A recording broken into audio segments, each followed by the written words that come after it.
Mental health affects us all, yet so many struggle in silence. Today, I'll give you the facts and I'll give you strategies and resources to get on with your life. Hi, everyone, and welcome to the Natalie Tysdal podcast. I'm Natalie, your host, a health journalist, and someone dedicated to helping you make sense of life's challenges and health concerns. Today, we're going to dive into a topic that touches every single one of us in some way, and that's mental health. We all know someone who struggles with their mental health, and sometimes it's someone that we're really close to, or maybe you're listening and this is you. First, I want to say it's not something to be ashamed of. In fact, it's more common and more talked about than ever before. But for some people, it's still hard. For some, it's unexplainable, hard to admit, and hard to know what to do next. And that's what makes it so challenging and why I want to dive into this today. I want you to know whether you're juggling the demands of work and family, maybe navigating relationships, or maybe simply trying to make time for yourself, mental health plays a crucial role in your overall well-being and your physical health. As we get started, I want to thank you for being here today, for supporting this podcast, and be sure that you subscribe so you're notified when I drop new episodes each and every week. And you'll find a link in the show notes to subscribe also to my weekly newsletter with more tips for living a healthy life. So let's get started today. Why do I want to talk about mental health? I mentioned just a second ago how prevalent it is for us to have mental health issues. Recent studies show that mental health struggles, they're affecting more people across all demographics.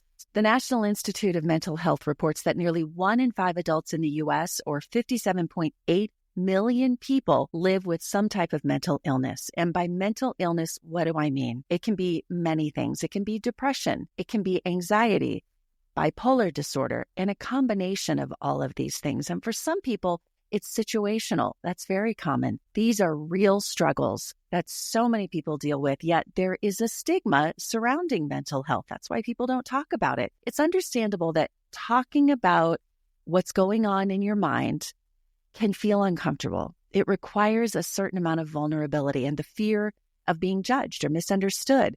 But it's important to remember that getting help for our mental health is just as crucial as taking care of a broken arm or stomach ache, the flu. We often hear about the importance of self-care, but when it comes to mental health, self-care goes beyond the bubble bath and the face masks, although I like those too. It means recognizing when we need help and having the courage to go and get that help to get better. So let's discuss the latest statistics and trends to really dial in on this. According to the American Psychological Association, 42% of adults say they feel more stressed today than they did 5 years ago, citing financial pressures, work demands, family responsibilities. Those are the top stressors. The World Health Organization highlights that mental health disorders are now the leading cause of disability worldwide, impacting 1 in 8 people globally. Young people remain very vulnerable. A recent CDC report found that 29% of high school students report persistent feelings of sadness and hopelessness. This hits really close to home for me as I work with teenagers every day in the high school classroom teaching podcasting. We simply have to address this, and we have to find healthier ways to fight this for our generation. And then what I think is really important, and I talk about this a lot on the podcast, we have to get the help so that we can model how to get help for those growing up with mental health issues. And if you're a parent who has a young person in your house dealing with some type of mental health issue, I want you to feel seen today. And I want to emphasize the importance of getting them help before they're out on their own and you're not there to see the problem and support them. So it's important to me that we not only become very clear on the problem at hand, but we talk about it and we come up with actionable steps to tackle the issues. That's really important on this podcast. I'm going to give you ideas, strategies, and tips. And I also want to say this. I'm not a doctor. I'm not a counselor or a therapist, but I'm a journalist. And I want to inform you and give you the information that I have gathered from thousands of professionals worldwide.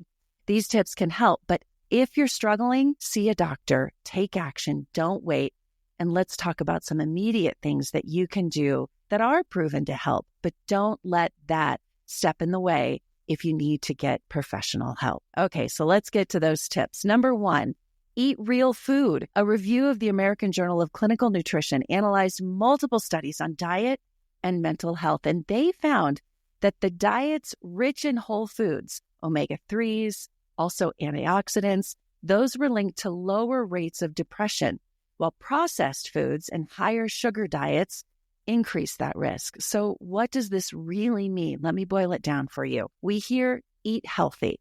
What does it mean? For some people, it's really not as simple as just waking up one day and eating a whole bunch of new food. And I want to emphasize that little things do help. You have to start somewhere. That's my motto. But you can start with this. I've created a free download with a list of things you can go to the store right now and buy that will get you started. In my family, this is what we call the grocery store diet. It can mean a whole lot of different things. When you're prepared, when you actually go to the grocery store and you buy those things and they're in your refrigerator, you have them on hand, you are a huge step closer to success. You can get that download that I have made for you for free at natalietysdal.com/resources. Next, work on small habits like journaling, writing down your thoughts. 5 minutes a day can reduce stress and help you process those emotions that are trapped inside that you might not even realize are causing that depression. Might seem like just another thing to add to your to-do list, but studies show that short amount of journaling really helps us think through the emotions and decreases feelings of overwhelm. For some people, it's first thing in the morning. I try to do both.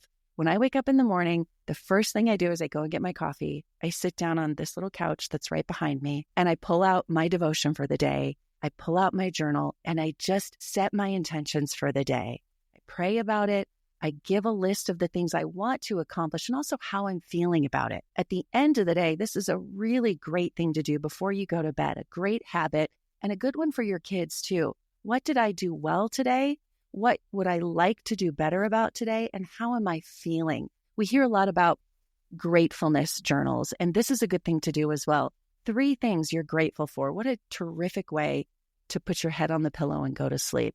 To think about the things and to be really empowered by the things that you feel good about, that you're grateful for, because we all have things, even if it's just the breath in my lungs and the weather, which hasn't been great here. But I can find 3 things that I'm grateful for every day, and I know that you can too. Next, practice mindfulness. Carve out time for just short mindfulness exercises. Maybe it's a 10-minute walk. Maybe it's deep breathing. I can tell you what it is not, and that's scrolling on your phone. I'm guilty just like everyone else.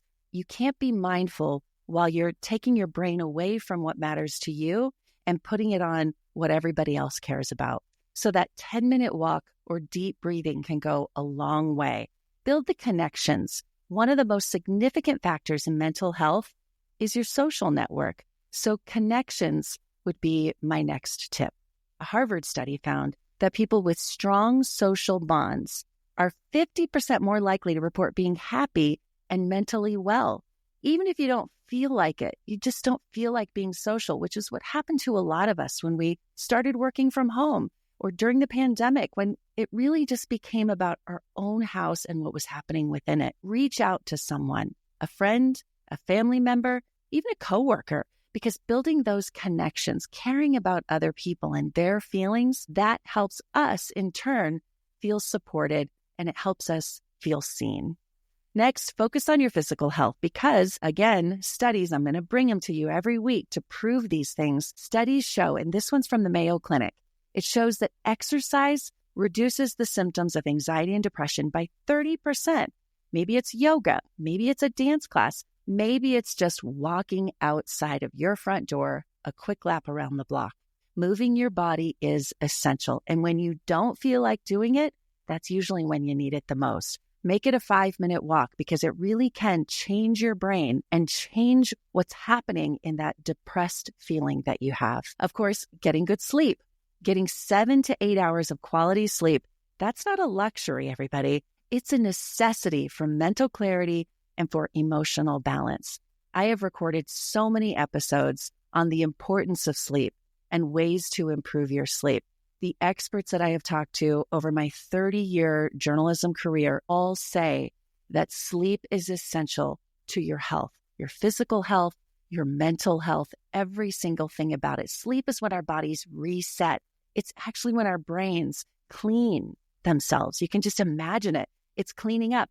I tell my kids when they say, I had a bad dream, and I say, that's your brain cleaning. It's okay because you are okay, but know that the dreaming, the deep sleep, all of that is what your body needs to be well. I'm going to pull some episodes and I'll put them in the show notes if you struggle with sleep, because there's very specific things that you can do, some vitamins you can take, some practices that you can incorporate into your life if you need and you struggle with sleep. So look for those in the show notes. Next, I would say seek professional help. Therapy is no longer taboo. It is a tool for growth. Platforms like BetterHelp, Talkspace, there are so many out there. If you don't have someone that you can go to in your town or that you can see in person, there are ways that you can do this online that make mental health support accessible from the comfort of your home. In fact, the APA reports that 60% of therapy patients say virtual sessions are just as effective as in-person ones. And I would say do it if you haven't done it and you think you need it. I hope with all of this, you can start by giving yourself some grace. Acknowledge that you're doing the best you can with what you have, and that's good enough. Okay, to my Better in 3 this week. 3 things you can do to start feeling better today and to better yourself. So we talked about mental health, but let's talk about some other things. First, hydrate strategically. What do I mean by that? Drink a glass of water first thing in the morning before the coffee. It's one that I have to make myself do. And before your meals, that's going to help you stay hydrated and support your digestion. So first thing in the morning, before every meal, have 8 ounces of water. I do it before bed. And yeah, it does wake me up sometimes in the middle of the night, but I like to have that real hydration strategically right before I go to sleep. Next, stretch daily. Incorporate a series of stretches into your routine to improve flexibility and reduce some tension. For me, it's right before bed.